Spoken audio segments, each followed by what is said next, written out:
IVF success depending on AMH level. I am Dr. Neeraja, fertility specialist from Hyderabad. So ఈ పాటికి చాలా మంది patients AMH వినే ఉంటారనమాట. So as a part of female మనము infertility patient evaluate చేసేటప్పుడు AMH అనే టెస్ట్ అడ్వైస్ చేస్తాం. So beauty of the test ఏంటంటే ఈ AMH any time of the menstrual period ఎప్పుడైనా ఇవ్వచ్చు, ఏ టైంలోనే ఇవ్వచ్చు, ఏ డేలోనే ఇవ్వచ్చు అనమాట. ఒక స్టాండర్డ్ ల్యాబ్లో ఇస్తే ఏఎంహెచ్ని బట్టి మనకు చాలా విషయాలు అర్థమవుతాయి అనమాట.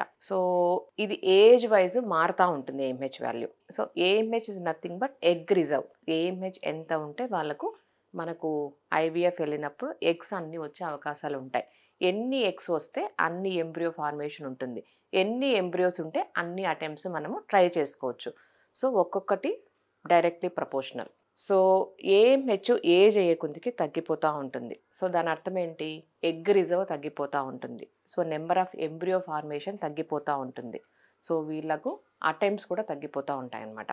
సో మనకి ఇద్దరు పేషెంట్స్ ఉన్నారు. Young patient less than 30 years, old patient more than 30 years. AMH level ఇద్దరిలోనూ తక్కువ ఉంది అనుకుందాం. So young patient less than 30 years లో ఏఎంహెచ్, మోర్ దాన్ 30 years లో ఏఎంహెచ్.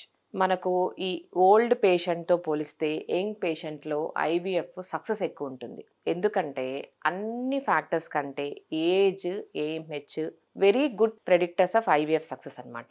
సో ఏజ్ అనేది ఫీమేల్ ఏజ్ చాలా చాలా important. So less than 30 years వాళ్ళకి ఒక్కొక్కసారి ఏఎంహెచ్ తక్కువ ఉన్నా కూడా, ఎగ్స్ తక్కువ వచ్చినా కూడా, ఎంబ్రియోస్ తక్కువ వచ్చినా కూడా వీళ్ళకు క్వాలిటీ బాగుండే అవకాశాలు ఉంటాయన్నమాట. సో అందుకని నా చాలా వీడియోస్లో లెస్ దాన్ 30 yearsలో ఫర్టిలిటీ కంప్లీట్ చేసుకోండి, ప్రెగ్నెన్సీ ప్లాన్ చేసుకోండి అని చెప్తూ ఉంటాను. సో ఏఎంహెచ్ అనేది చాలా మనకు సింపుల్. ఏఎంహెచ్ ఎక్కువ ఉంటే ఎగ్ రిజర్వ్ ఎక్కువ ఉన్నట్టు, ఏఎంహెచ్ తక్కువ ఉంటే ఎగ్ రిజర్వ్ తక్కువ ఉన్నట్టు. So as a fertility specialist నేను ఇప్పుడు పేషెంట్స్ చూడడం ఏంటంటే అందరూ ఏఎంహెచ్ యంగ్ వాళ్ళకు కూడా ఆల్మోస్ట్ 5 years ముందు, 5 years తర్వాత వాల్యూ ఎంత ఉంటుందో అంత అడ్వాన్స్గా తగ్గిపోతూ ఉందన్నమాట. అంటే రిజర్వ్ తగ్గిపోతూ ఉంటుంది. దీనికి మల్టిపుల్ ఫ్యాక్టర్స్ ఉండొచ్చు. మేబీ ఎండోమెట్రోసిస్ వచ్చి ఓవేరియన్ సర్జరీస్ చేసి ఉండొచ్చు, ఈ పొల్యూషన్ వల్ల, ఎండోక్రైన్ డిస్టర్బింగ్ కెమికల్స్ వల్ల, స్ట్రెస్ వల్ల.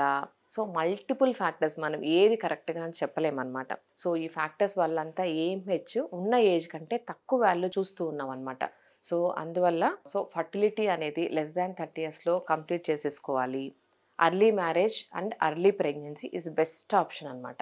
సో హై ఏఎంహెచ్ అంటే ఎక్కువ ఎగ్స్ ఉంటాయి కాబట్టి డ్యూరింగ్ మనం ఐవీఎఫ్ స్టిమ్యులేషన్ అప్పుడు మనకు ఎక్కువ ఎగ్స్ వచ్చే ఛాన్సెస్ ఉంటాయి, ఎక్కువ ఎంబ్రియోస్ ఫామ్ అవుతాయి. సో ఈ ఎక్కువ ఎంబ్రియోస్లో మనం గ్రేడ్ 1 క్వాలిటీ ఎంబ్రియో సెలెక్ట్ చేసుకొని ఎంబ్రియో ట్రాన్స్ఫర్ చేయొచ్చు అనమాట. సో దీనివల్ల మనకు సక్సెస్ ఇంప్రూవ్ అవుతుంది. సక్సెస్తో పాటు లైవ్ బర్త్ రేట్ కూడా ఇంప్రూవ్ అవుతుంది అనమాట. లో ఏఎంహెచ్ అంటే తక్కువ ఎగ్స్ ఉంటాయి కాబట్టి డ్యూరింగ్ ఐవీఎఫ్ అప్పుడు మనకు తక్కువ ఎగ్స్ మనము రిట్రైవ్ చేస్తాము. ఎంబ్రియోస్ తక్కువ ఫామ్ అవుతాయి కాబట్టి వీళ్ళకు సెలెక్షన్ ఉండదు. మనకి ఏ ఎంబ్రియోస్ ఉంటే అది మాత్రమే ట్రాన్స్ఫర్ చేయాలి. అండ్ దాంతోపాటు సక్సెస్ తగ్గుతుంది, లైవ్ బర్త్ రేట్ కూడా తగ్గుతుంది. Thank you.